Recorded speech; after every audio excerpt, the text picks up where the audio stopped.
নবদ্বীপ শ্মশানে ঠাকুমার সাথে সহমরণের চেষ্টা নাদের। নবদ্বীপ মহাশ্মশানে মৃতদেহ দাহের সময় ঘটে গেল শিউরে ওঠার মতো ঘটনা। মৃতদেহের সঙ্গে বৈদ্যুতিক চুল্লির ভেতরে ঢুকে পড়ার চেষ্টা করেন শ্মশান যাত্রী এক যুবক। শ্মশান কর্মী ও উপস্থিত অন্যান্য শ্মশান যাত্রীদের তৎপরতায় তাকে দ্রুত উদ্ধার করা সম্ভব হয়। আংশিক অগ্নিদগ্ধ অবস্থায় তাকে নবদ্বীপ স্টেট জেনারেল হাসপাতালে ভর্তি করা হচ্ছে।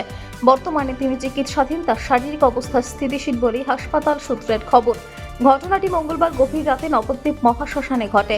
সূত্র মারফত জানা গিয়েছে, গেদে সীমান্ত এলাকা থেকে এক মহিলার মৃতদেহ দাহ করতে আনা হয়েছিল। মৃতদেহটি বৈদ্যুতিক চুল্লিতে প্রবেশ করানোর সময় ট্রলিতে রাখা হয়েছিল। সেই সময় আচমকাই মৃতার নাতি ইন্দ্রজিৎ বিশ্বাস, বয়স 30, ট্রলির ওপরে থাকা মৃতদেহের ওপর ঝাঁপিয়ে পড়েন।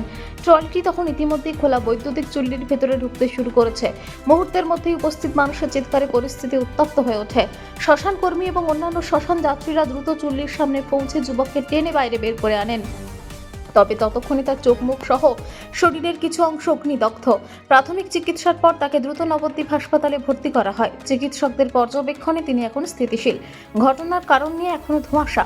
প্রত্যক্ষদর্শীদের একাংশের দাবি, ঘটনার সময় যুবকটি মদ্যপ অবস্থায় ছিলেন। আবার পরিবারের তরফে অভিযোগ, তিনি অসুস্থ মানসিক অবস্থায় এমন কাণ্ড ঘটিয়েছেন। যদিও কোনো পরিস্থিতিতে তিনি মৃতদেহের সঙ্গে চুল্লিতে ঝাঁপ দেওয়ার চেষ্টা করলেন তা এখনো স্পষ্ট নয়।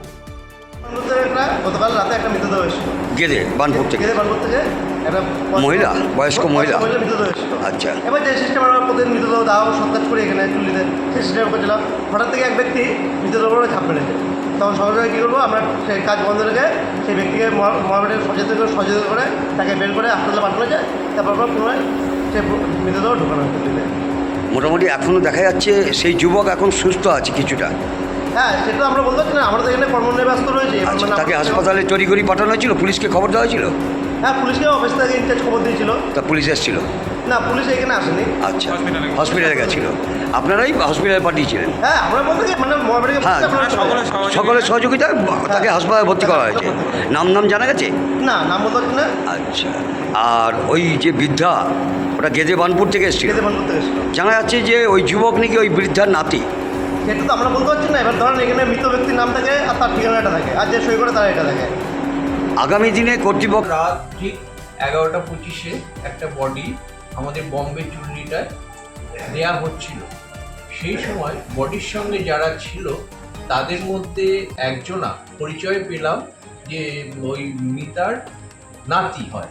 সে ওই বডিটার যখন ঢোকানো হয় চুল্লির ভেতর, মানে মোটামুটি 50% ডুবে গেছে বডিটা, সেই সময় এ দূর থেকে গিয়ে ঝাঁপ মেরে সে বডিটার উপরে গিয়ে পড়ে।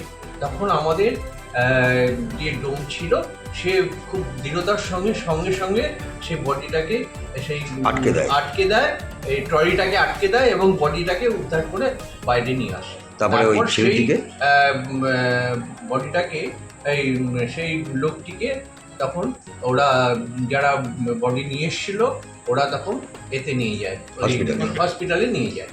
এখন হসপিটালে অ্যাডমিট আছে? এখন হসপিটালেই আছে ওরা। কোথাকার বডি ছিল?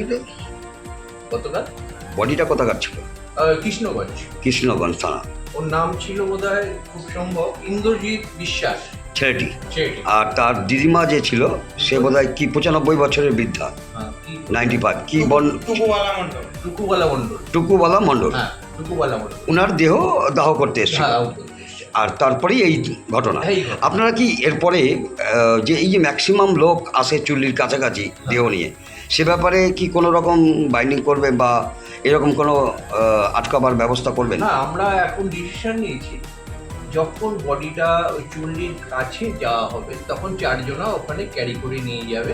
তারপর সেই 4 জনকেও আমরা মোটামুটি দূরত্ব থেকে বেশ কিছুটা দূরত্ব, আমাদের একটা কোলাপসিবল গেট আছে, সেই গেটের বাইরে রাখার পরিকল্পনা করেছি। সেখান থেকে ওরা দেহটা